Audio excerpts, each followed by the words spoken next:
आपकी स्तुति करते हैं, आपको धन्यवाद देते हैं ईश्वर राजा इस समय के लिए जो आपने हमें दिया। आपके पाक कलाम को जिसे पढ़ा गया है, सुना गया है प्रभु जी, उसमें ध्यान करते समय हमारे अगुवाई कीजिए और जो खुदावन आपका पवित्र वचन हमारे हृदय में जमीन पर बीज बनकर बोया जाए, 30 गुना 60 गुना 100 गुना फैलाए प्रभु जी। बोलने वाला आपका दास हो परंतु प्रभु हर एक शब्द प्रभु आपकी ओर से आने पाए। सारी शैतानी ताकत को यीशु नासरी के नाम से मांगते हैं। छोटी सी विनती हमारे मुक्तिदाता प्रभु यीशु के नाम से मांगते हैं, इसमें उससे बड़े दया से ग्रहण कीजिए, आमीन। Hallelujah, hallelujah. प्रियो, आज पवित्र आत्मा के अवतरण के पश्चात का 9वां रविवार है, 9th संडे आफ्टर पेंटेकोस्ट, और आज का विषय कहता है bearing witness to the healing mercy of God, bearing witness to the healing mercy of God, परमेश्वर की स्वस्थ करने वाली दया की साक्षी देना, परमेश्वर की स्वस्थ करने वाली दया की साक्षी देना।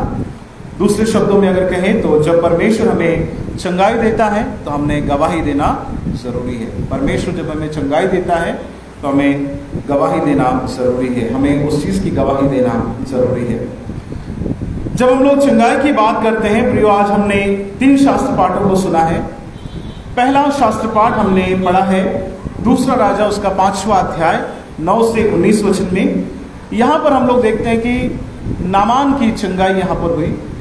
उसके बाद में दूसरा शास्त्र पाठ जो हमने पढ़ा रेतों के काम उसका 9वां अध्याय 10 से 22 वचन, यहाँ पर शाऊल जो है जिसको हम पौल के नाम से भी जानते हैं, वो देख नहीं पा रहा था और उसकी भी चंगाई यहाँ पर हुई और वो जाकर प्रभु का प्रचार करने लगा।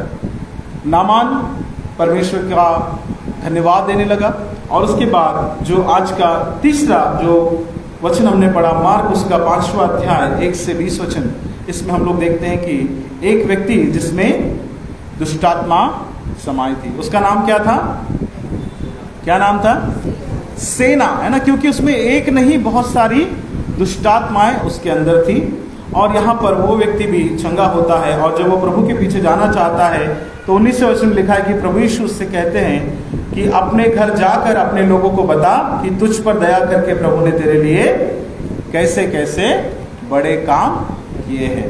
तो जब प्रभु हम पर दया करता है तो उसकी दया के काम हमको लोगों को बताना बहुत जरूरी है। कई बार परमेश्वर हमें चंगाई देता है, परमेश्वर हमें अच्छा करता है, परमेश्वर हमारी समस्याओं को दूर करता है, लेकिन हम उस बात को जो है लोगों के बीच में बांटते नहीं है। बांटना जरूरी है। आज जो विषय है थोड़ा सा मैं हटकर आपसे इस विषय पर बोलना चाहूंगा। जब हम लोग चंगाई की बात करते हैं तो चंगाई जो है केवल शारीरिक चंगाई की बात नहीं है। चंगाई का मतलब है it is an all around experience, पूरे तरीके से। यानी चंगाई केवल हमारे शरीर के लिए नहीं, हमारे मन की चंगाई है, हमारे आत्मा की चंगाई है, हमारे समाज की चंगाई है, हमारी आर्थिक चंगाई है, हमारी सांस्कृतिक चंगाई है, और हमारी राजनीतिक चंगाई है, और हमारी नैसर्गिक चंगाई है ना। चंगाई केवल शरीर की नहीं होती, क्योंकि अगर केवल शरीर चंगा रहेगा तो बाकी चीजें भी जो है अच्छी होना बहुत जरूरी है। बीमारियां अलग अलग प्रकार की हमारे समाज में हैं। कई बार हमारा शरीर स्वस्थ होता है लेकिन हमारा दिमाग बीमार होता है। कई बार हमारी आत्मा बीमार होती है, कई बार हमारा समाज बीमार होता है, हमारी अर्थव्यवस्था आज भारत देश की बीमार है। उसके बाद में अगर हम देखते हैं तो कई बार हमारी संस्कृति हमारी बीमार है, कई बार हमारे राजनीतिक परिस्थितियां बीमार हैं। इन सब का इलाज होना जरूरी है। और चंगाई जब तक पूर्ण तरीके से नहीं मिलती हम अपने आप को चंगा नहीं कह सकते। यहाँ पर जो व्यक्ति है जिसने दुष्टात्मा समाई थी, उसमें केवल एक दुष्टात्मा नहीं थी, उसमें बहुत सारी दुष्टात्माएं थी। उसको लीजन करके इंग्लिश में शब्द का वहां पर इस्तेमाल हुआ है। और इंसान जब समाज में रहता है तो वो अकेला रहना पसंद नहीं करता। लेकिन यहाँ पर जो गिरासेनियों का जो व्यक्ति है, जो सेना है, वो कहाँ पर रहता था? कब्रों में रहता था। समाज से बाहर रहता था, अकेला रहना वो पसंद करता था। तो अकेले रहने से हम और ज्यादा बीमार हो जाते हैं, हम चंगे नहीं हो पाते, क्योंकि हम सब एक दूसरे के साथ रहने के लिए परमेश्वर ने हमें बनाया है। परमेश्वर ने मनुष्य को इसलिए बनाया कि मनुष्य परमेश्वर की संगति करे। आदम अकेला था तो परमेश्वर ने क्या किया, हवा को उसके लिए बनाया। तो जब हम समाज में रहते हैं, समाज में जीते हैं, तो हमें अकेला रहने के लिए परमेश्वर ने बनाया नहीं। और परमेश्वर समाज की बीमारी को दूर करना चाहते हैं। केवल वही नहीं, जब प्रभु यीशु मसीह इस संसार में थे तो हम लोग देखते हैं मरकुस उसका 11 अध्याय 15 से 18 वचन में, वो यरूशलेम के मंदिर में गए, मंदिर में भी बीमारी थी, है ना। क्या बीमारी थी मंदिर की?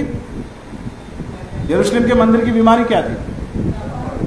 वहां पर व्यापार होता था, वहां पर व्यापार होता था। तो प्रभु ने वहां की बीमारी को भी सुधारने के लिए क्या किया, उनके दुकानों को वहां पर उलट दिया करके हम लोग देखते हैं। क्योंकि जो भ्रष्टाचार धर्म में था, जो बीमारी धर्म में थी, वो बाकी लोगों को बीमार कर रही थी, समाज को बीमार कर रही थी। जो गरीबों के ऊपर जो है अत्याचार उसके द्वारा हो रहा था। प्रियो, हम एक साथ दो लोगों की सेवा नहीं कर सकते, ये परमेश्वर का वचन कहता है। हम पढ़ेंगे उस वचन को, मत्ती उसका 6वां अध्याय 24वां वचन को निकाल कर पढ़िए। मत्ती 6:24। कोई मनुष्य दो स्वामियों की सेवा नहीं कर सकता, क्योंकि वो क्या करेगा, एक से बैर और दूसरे से प्रेम रखेगा, या एक से मिला रहेगा और दूसरे को तुच्छ जानेगा। तुम परमेश्वर और धन दोनों की सेवा नहीं कर सकते। लोग आजकल दो नाव पर सवार रहना पसंद करते हैं। तुम परमेश्वर और धन दो चीजों की सेवा नहीं कर सकते, क्योंकि एक समाज को अगर चंगा रहना है तो परमेश्वर के साथ उसे रहना जरूरी है। क्योंकि परमेश्वर क्या करता है, समाज को चंगा करता है, मनुष्यों को चंगा करता है और पूरे देश को चंगा करता है। जब हम प्रभु की आराधना करते हैं तो हमें आत्मिक चंगाई हमें मिलती है। लेकिन जो धन का जो सेवा करते हैं वो लोग जो है कई बार हिंसा का सहारा लेते, कई बार बुरे कामों का सहारा लेते हैं उस धन को कमाने के लिए। आज के संदर्भ में अगर हम लोग देखते हैं, डेकापोलिस नाम का ये गांव है। डेकापोलिस का मतलब ग्रीक भाषा से डेका मतलब होता है 10। डेकापोलिस, पोलिस का मतलब होता है सिटी, 10 शहर या 10 गांव मिलाकर ये एक गांव था, जिसे हम लोग गेरासेनी करके उस जगह पर हम लोग देखते हैं कि डेकापोलिस का मतलब होता है 10 गांव। और यहाँ पर एक व्यक्ति जो दुष्टात्मा से ग्रसित है, ये कब्रों में रहता है और ये हिंसा करता है। किसके साथ कर रहा है हिंसा? किसके साथ कर रहा है हिंसा? हम पढ़ेंगे उस वचन को। हम लोग पढ़ते हैं 5वां वचन। 5वां वचन पढ़िए।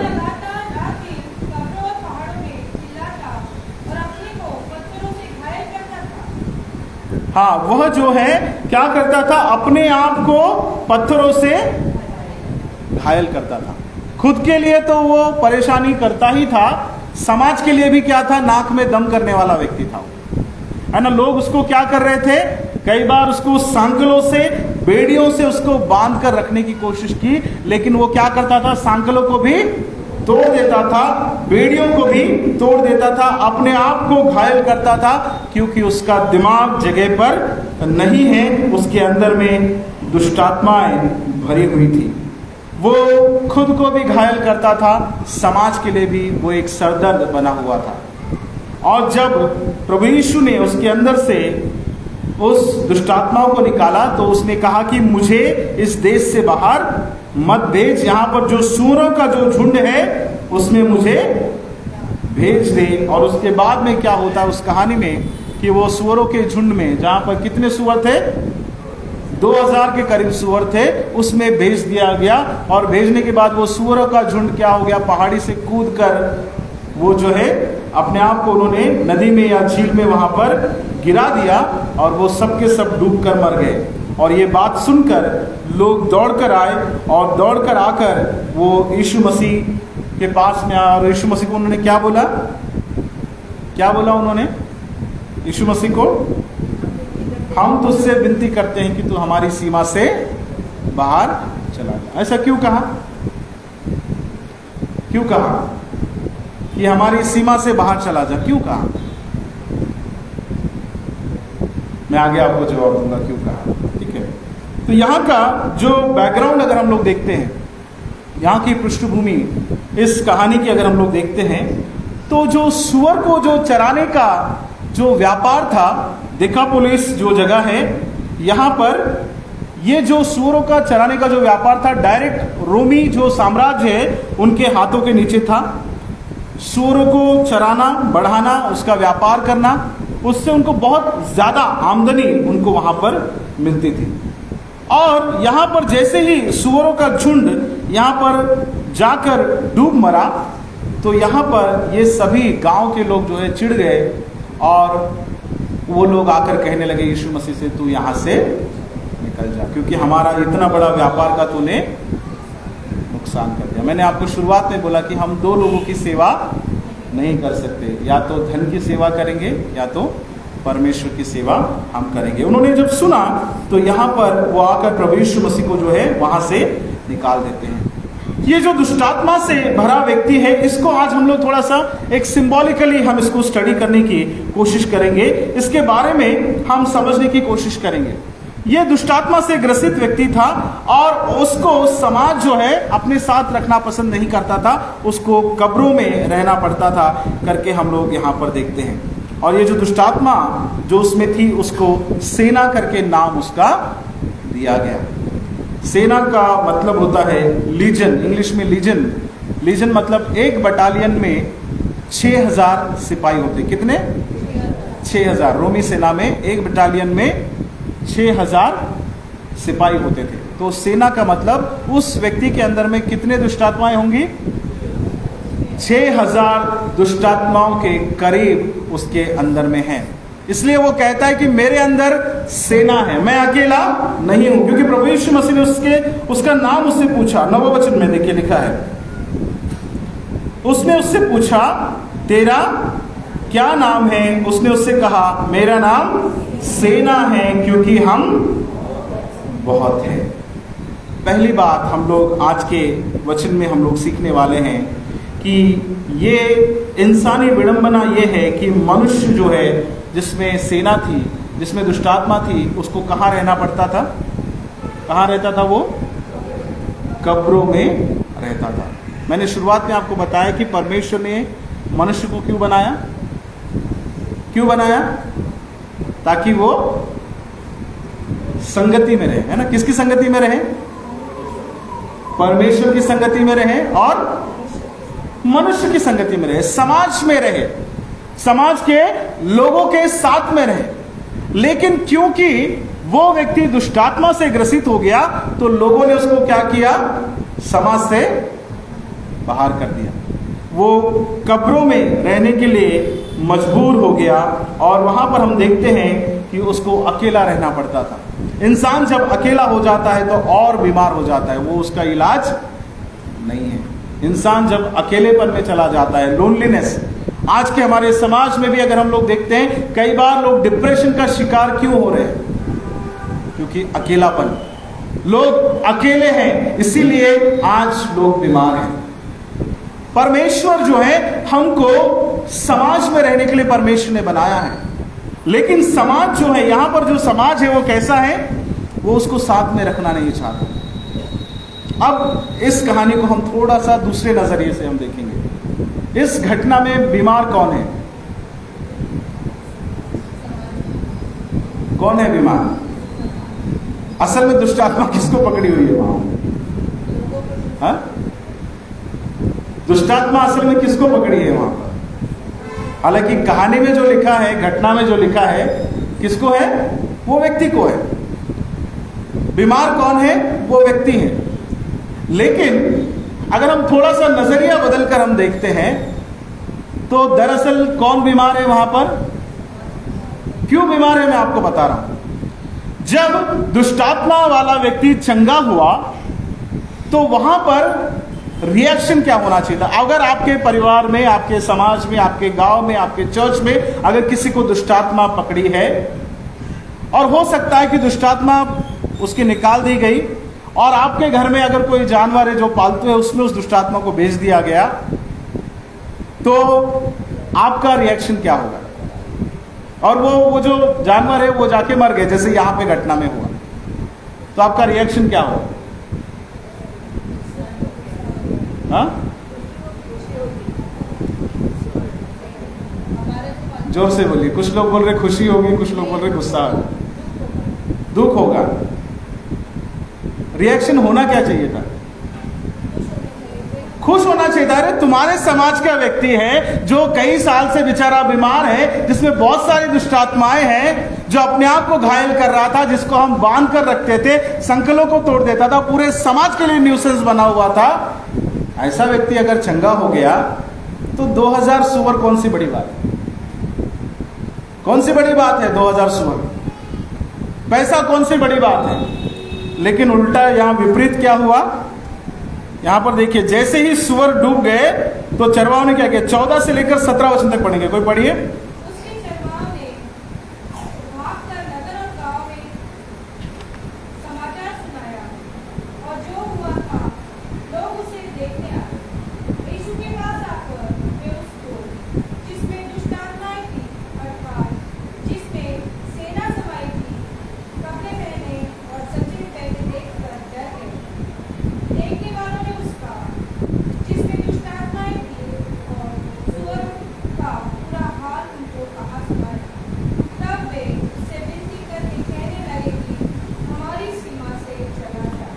उन्होंने सारी घटना को देखी। जो चरवाहे थे भाग कर गए, जाकर गांव में बताए, गांव वाले दौड़ कर आए और आकर उनको पूरा हाल उनको सुनाया गया कि कैसे उन्होंने अपनी आंखों से देखा कि ये दुष्टात्मा ग्रसित व्यक्ति कपड़े पहना है, अपने आप अच्छे से बैठा हुआ है और बिल्कुल अपने होशावास में है।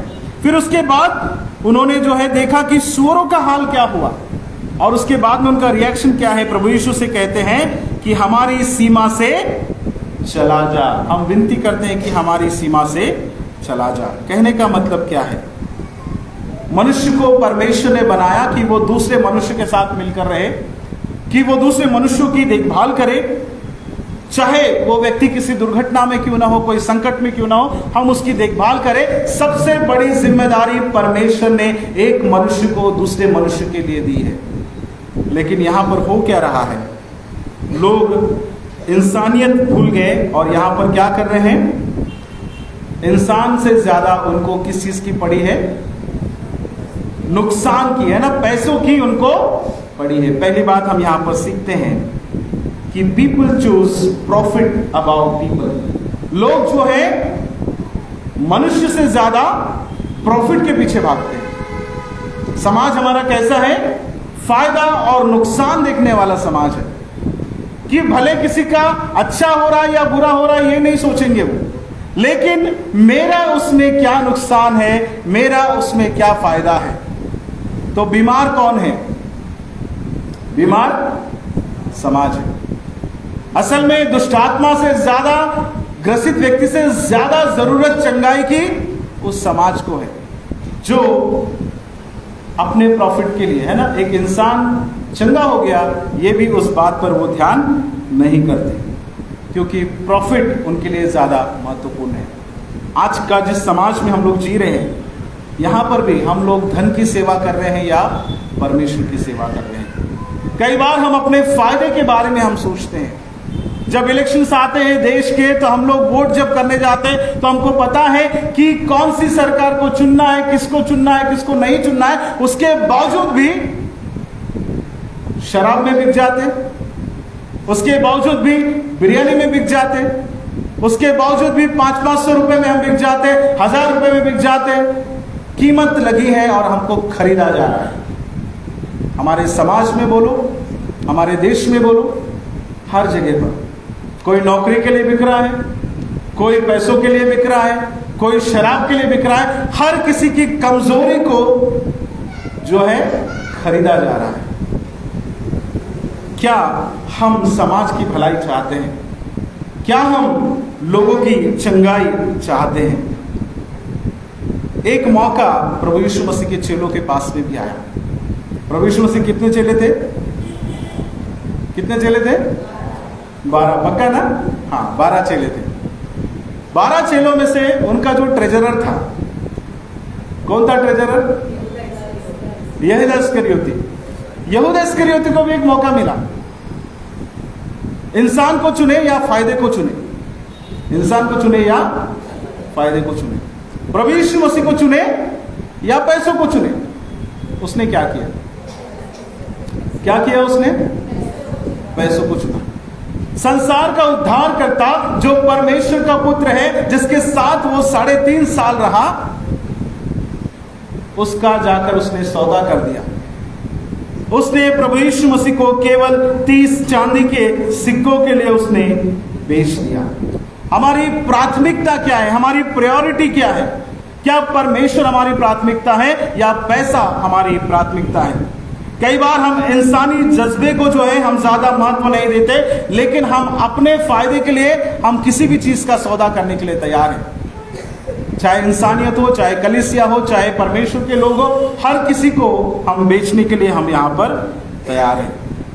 यहाँ पर जो उस गांव के जो लोग हैं, उस गांव के लोग हैं, 2000 सूअरों का नुकसान हो गया, इसलिए वो यीशु मसीह को अपने गांव से हटाना चाहते थे। उल्टा रिएक्शन ये होना चाहिए था कि प्रभु तेरा धन्यवाद हो, तूने इतने बड़े बीमार को, जो इतने सालों से दुष्टात्मा से ग्रसित था, तूने चंगा किया। आजा हमारे गांव में, आजा, और भी बीमार है, और भी जरूरतमंद है, चलो उनको बचाते हैं। रिएक्शन ये होना था, लेकिन रिएक्शन उल्टा हुआ कि तू हमारे गांव से चला जा। आज का समाज भी अच्छा करने वाले को पास में नहीं रखता है ना। आज का समाज ऐसा है कि भलाई नहीं चाहते, स्वार्थ के पीछे हम लोग पड़े हुए हैं। अगर हमारा स्वार्थ पूरा हो रहा है तो वो व्यक्ति हमारे लिए अच्छा है, अगर हमारा स्वार्थ पूरा नहीं हो रहा है तो वो व्यक्ति हमारे लिए अच्छा नहीं है। तो पहली बात आज के वचन में हम सीखते हैं कि लोग इंसान से ज्यादा फायदे को चुनते हैं, इसलिए समाज हमारा बीमार है। दूसरी बात हम लोग देखते हैं आज के वचन में, आज का मेडिकल एक्सपर्ट्स हमको बताते हैं कि बीमारी का कारण केवल शारीरिक कमजोरियां नहीं, परंतु कई बार जिस समाज में हम रहते हैं, हमारी आर्थिक व्यवस्था, इसके कारण भी इंसान जो है कई बार बीमार पड़ता है। लेकिन ये एक्सपर्ट्स आज हमें बताते हैं, लेकिन प्रभु यीशु मसीह को उसी समय इस बात का पता चल चुका था, और प्रभु यीशु मसीह यहाँ पर उस व्यक्ति में जिसमें सेना थी, उसके जीवन को देखते हैं, क्योंकि ये जो व्यक्ति है समाज से उसको बाहर कर दिया गया। तो यहाँ पर दूसरी बात हम यहाँ पर सीखते हैं कि यहाँ पर ये जो व्यक्ति बीमार नहीं है, परंतु समाज बीमार है। समाज क्यों बीमार है? क्योंकि यहाँ पर हम लोग देखते हैं कि ये जो व्यक्ति है, ये जो समाज है, इसलिए बीमार है क्योंकि वो स्वार्थ के पीछे वो यहाँ पर जा रहा है। लालच उनके अंदर में समाया हुआ है, और इसलिए क्योंकि लालच इसलिए उनके अंदर में समाया हुआ है क्योंकि जब प्रभु यीशु मसीह उनके गांव में वहां पर चंगाई करते हैं, तो यहाँ पर हम लोग देखते हैं कि उनका ध्यान जो है वो सूअरों की तरफ है, ना कि उस व्यक्ति की तरफ है, ना कि उस व्यक्ति के तरफ है करके हम लोग यहाँ पर देखते हैं। प्रॉब्लम को सॉल्व करने के लिए उन्होंने क्या किया? उस व्यक्ति को वहां से बाहर भेज दिया। दो बातें भी हमने देखी कि मजबूरी देखिए कि एक इंसान को कब्रों में रहना पड़ रहा है। दूसरी बात, लोग फायदे से ज्यादा जो है नुकसान के लिए ज्यादा वो देख रहे हैं, या फिर अपने फायदे के प्रति ज्यादा वो जो है ध्यान रखते हैं, और उस व्यक्ति का इंपॉर्टेंस वहां पर नहीं है करके हम लोग यहाँ पर देखते हैं। यहाँ पर क्या हुआ कि जब दुष्टात्मा को सूअरों में भेज दिया, तो सूअरों ने मिलकर मास सुसाइड कर लिया। वहां पे सबके सब मिलकर जाकर उस झील में जो है जाकर कूद गए, और ये उनके लिए बहुत नुकसानदेह लगा। उनको लगा कि ये नहीं होना चाहिए था, लेकिन यहाँ पर जरूरी था, क्योंकि अगर किसी को चंगाई देना है तो उसकी कीमत भी हमको चुकाना बहुत जरूरी है। प्रभु यीशु मसीह यहाँ पर इस गांव के लोगों को ये सिखाना चाहते थे कि हम कितने इनह्यूमन हो गए, कितने अमानवीय हो गए। हमको इंसानी दर्द हमें दिखाई नहीं देता, इंसानी तकलीफ हमें दिखाई नहीं देती। हम इतने लालची हो गए हैं, इतने जो है बेरहम हो गए हैं कि हम केवल प्रॉफिट मेकिंग हम करना चाहते हैं, हम किसी इंसान को बचाना नहीं चाहते। यीशु मसीह को मालूम था कि अगर वो सुअरों में भेज दिया जाए तो सुअर जाकर क्या करेंगे, डूब जाएंगे, लेकिन फिर भी यीशु मसीह ने वहां पर उनको सुअरों में भेजा। उनको वो ये पाठ पढ़ाना चाहते थे कि पैसों से ज़्यादा इंसान की कीमत बहुत ज़्यादा ज़रूरी है, और इसीलिए वो कीमत चुकाना, क्योंकि समाज कहीं ना कहीं जिम्मेदार है। अगर कोई व्यक्ति बीमार है तो समाज भी कहीं ना कहीं उस बात का जिम्मेदार है, क्योंकि उसने उस व्यक्ति की केयर नहीं की, उसको निकाल कर कब्रों में वहाँ पर भेज दिया करके हम लोग देखते हैं। तीसरी बात हम लोग यहाँ पर देखते हैं आज के वचन में, अगर हम लोग पढ़ते हैं, तीसरी बात जो है हम लोग पढ़ेंगे तीसरा वचन और पांचवा वचन पढ़े, तीसरा चौथा पांचवा वचन, पांचवा थे 3 4 5।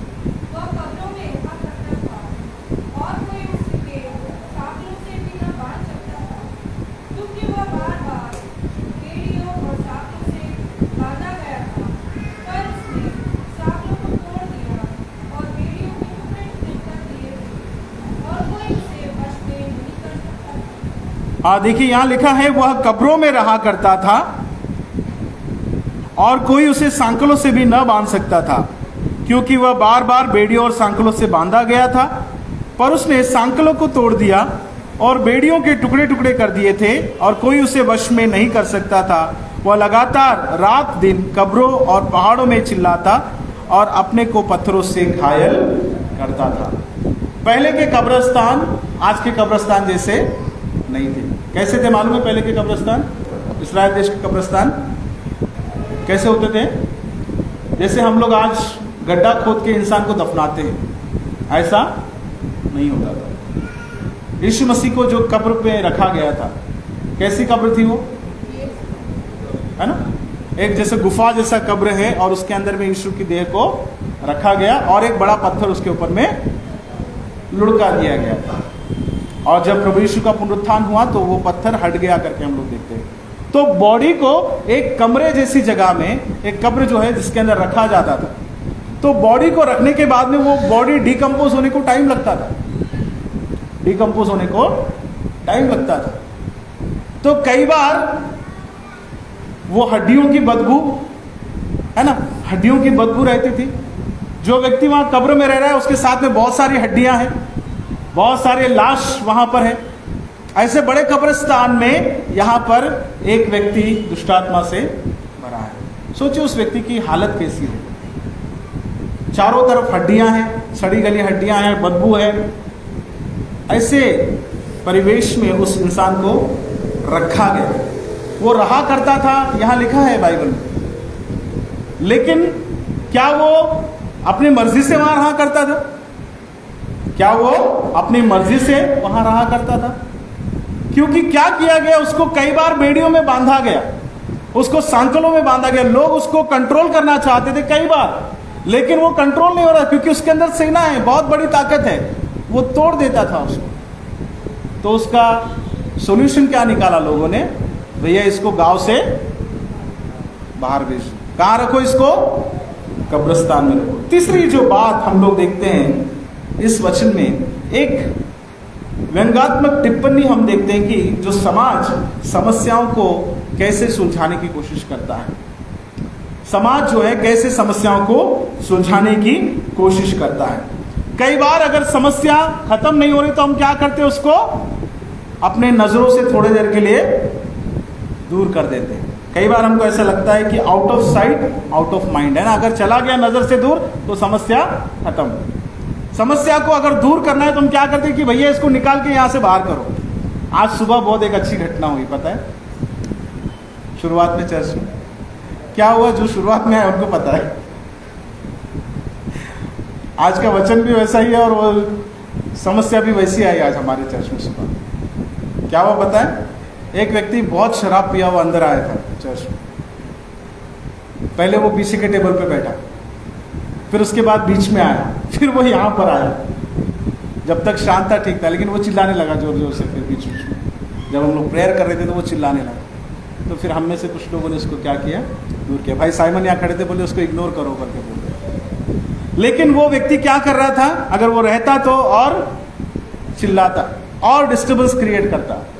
तो हमने क्या सोचा कि समस्या को बीच में रखने से अच्छा क्या है, क्या करें, समस्या को बाहर करो।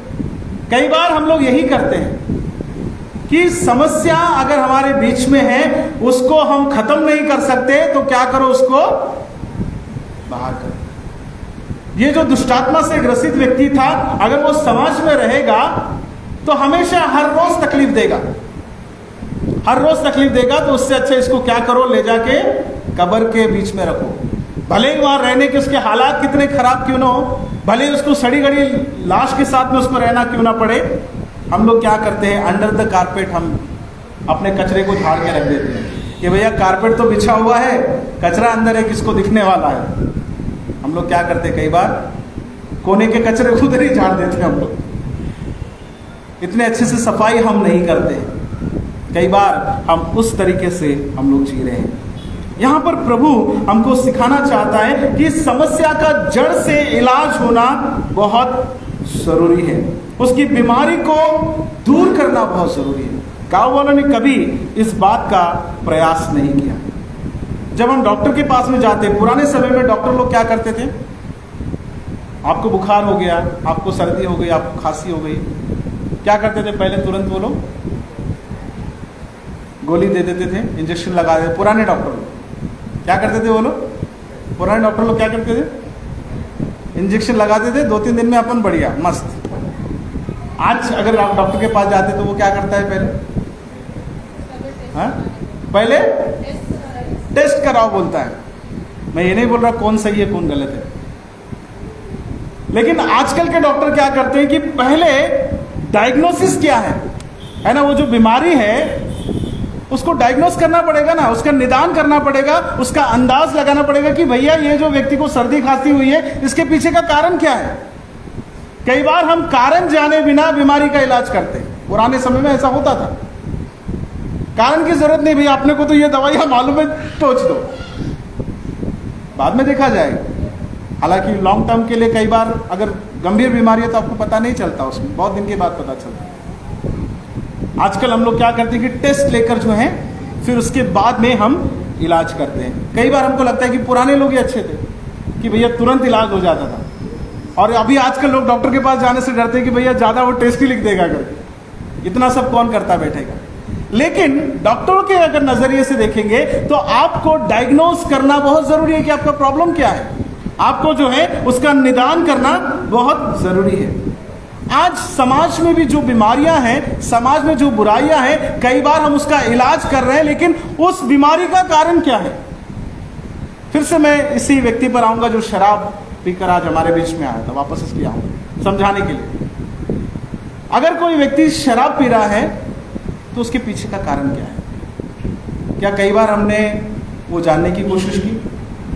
जैसे हम शराबी को देखते हैं, हम उसको नफरत से देखते हैं, उसको है ना, हम क्या करते हैं उसको, अरे ये बैठने लायक नहीं है लोगों के साथ। लेकिन इसके पीछे वो व्यक्ति शराबी क्यों बना, क्या उसके परिवार में कोई समस्या है, क्या उसको कोई मानसिक तनाव है, क्या वो खुशी में पिया। आजकल तो पीने का कारण है ना, लोग खुशी में भी पीते, दुख में भी पीते, हमेशा पीते। लेकिन कई बार लोग इसलिए पीते हैं क्योंकि मानसिक तनाव, क्योंकि पारिवारिक समस्याएं, बहुत सारी परेशानियां। कोई व्यक्ति अगर कुछ कर रहा है तो उसके पीछे कारण क्या, उसका बैकग्राउंड जाकर देखना बहुत जरूरी है। प्रभु यीशु मसीह यहां पर उस व्यक्ति के पास जाते हैं, उस बीमारी का कारण क्या, उसके अंदर में कौन था, सेना वहां पर समाई है। उस व्यक्ति को सहायता की जरूरत है, लेकिन समाज उसको जो है वहां से दूर कर रहा है। हम लोग जो है आज अगर ह्यूमन राइट्स की हम बात करते, कई बार लोग बहस करते हैं कि आतंकवादी लोगों को मार डालना चाहिए, है ना, लेकिन वो व्यक्ति आतंकवादी क्यों बना, उसके पीछे का बैकग्राउंड क्या है। कई बार आज जो ह्यूमन राइट्स वाले वो कई बार इस बात को उठाते हैं कि भैया वो क्यों बना, उसके पीछे तुम जाकर देखो। आज समाज जो है इस बारे में सोच रहा है, लेकिन प्रभु यीशु मसीह ने 2000 साल पहले इस बारे में सोचा। प्रभु यीशु मसीह जड़ तक जाकर उसकी बुराई को यहाँ पर खत्म करना चाहते हैं।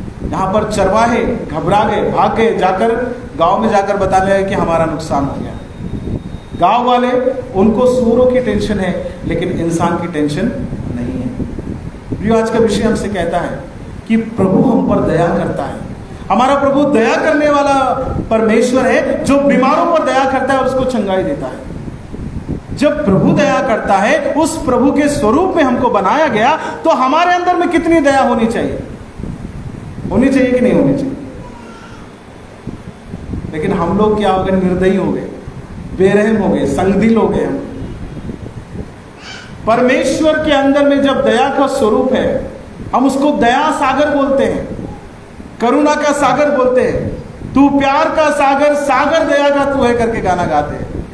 अरे वो सागर में से थोड़े बूंद तुम भी तो लो। ज्यादा नहीं बोल रहा है परमेश्वर, कहता है कि वो सागर है, सागर के थोड़े बूंद हमारे अंदर तो आना चाहिए था। हमको परमेश्वर ने अपने स्वरूप में बनाया है, लेकिन हम किसके पीछे भाग रहे हैं? प्रॉफिट के पीछे भाग रहे हैं। हम इंसान की समस्या को दूर कर दिए तो खत्म, यानी इंसान को दूर कर दिए तो समस्या खत्म हो जाएगी, ऐसा सोचते हैं। हम उसकी समस्या को दूर नहीं करना चाहते। कई बार हम लोगों को देख के बोलते हैं, अरे वो उसको भेज दो, वो बहुत बड़ा सरदर्द है, उसको मत आने दो यहाँ पर।